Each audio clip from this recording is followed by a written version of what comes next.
discurso del 5 de abril pasado, el presidente López Obrador presentó algunas de las medidas que su gobierno va a adoptar frente a la crisis sanitaria y los efectos económicos de esta pandemia, de esta enfermedad COVID-19. Algunas de estas medidas incluyen, pues, reforzar los esfuerzos de contención y control a través del sistema de salud, la emisión de nuevas líneas de crédito para personas físicas con actividad empresarial, la creación de 2 millones de nuevos empleos, el aumento en la cobertura de los programas sociales, los programas de bienestar y nuevas medidas de austeridad republicana, sobre todo el recorte de algunas prestaciones de la burocracia. Ahora bien, en el contexto de esta emergencia en la que estamos, pues es importante pensar en el tipo de respuesta del gobierno mexicano. Pero creo que es más importante aún reflexionar sobre la capacidad del gobierno para generar y para implementar, sobre todo, soluciones pues efectivas y oportunas. En ciencia política tenemos un concepto que quizá nos pueda ayudar a entender los retos que se enfrenta el gobierno mexicano. Es el concepto de capacidad administrativa. La capacidad administrativa del Estado se refiere a la existencia de organizaciones, de agencias públicas competentes, bien apertrechadas, con recursos humanos, materiales, financieros, organizaciones imparciales, organizaciones que pueden, es decir, que pueden poner en práctica de manera eficaz y oportuna las políticas gubernamentales. Es decir, la capacidad se refiere a la habilidad que tienen los gobiernos de solucionar problemas públicos en los hechos. Según la teoría, existen 4 capacidades administrativas que son importantes: la capacidad de análisis, la capacidad de coordinación, capacidad de regulación y la capacidad de provisión de bienes y servicios públicos. Todas estas son importantes en este momento precisamente porque nos dan luz sobre el tipo de respuesta que se puede dar ante una crisis como esta. Por ejemplo, respecto a la capacidad de análisis, que se refiere a si el gobierno obtiene y procesa información necesaria para orientar las políticas públicas, pues es importante en este momento, por ejemplo, contar con sistemas de información y de análisis epidemiológico que permitan tener políticas de salud realmente eficaces. Para implementar sus medidas, el gobierno tiene que coordinarse con otros actores, por ejemplo, gobiernos extranjeros, con los gobiernos estatales y municipales, pero también con otros sectores, por ejemplo, el sector social o el sector empresarial, particularmente en lo que se refiere a medidas de reactivación de la economía. La capacidad de regulación se refiere a si un gobierno puede, en los hechos, ser capaz de establecer e imponer regulaciones.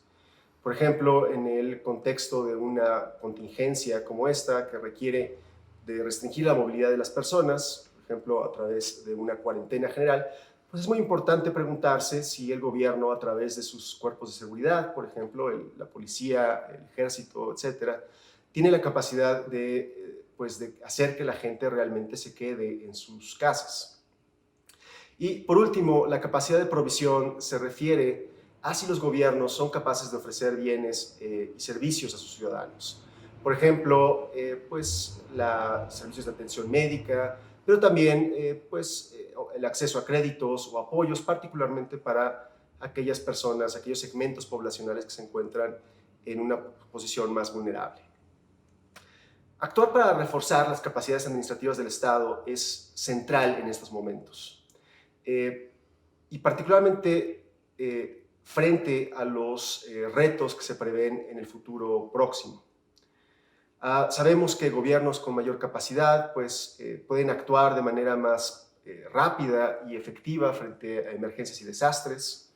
Sabemos también que los gobiernos con mayor capacidad tienen un conjunto más amplio de opciones de política pública y tienen mayor flexibilidad operativa, por ejemplo, a la hora de atender retos concretos o poblaciones específicas.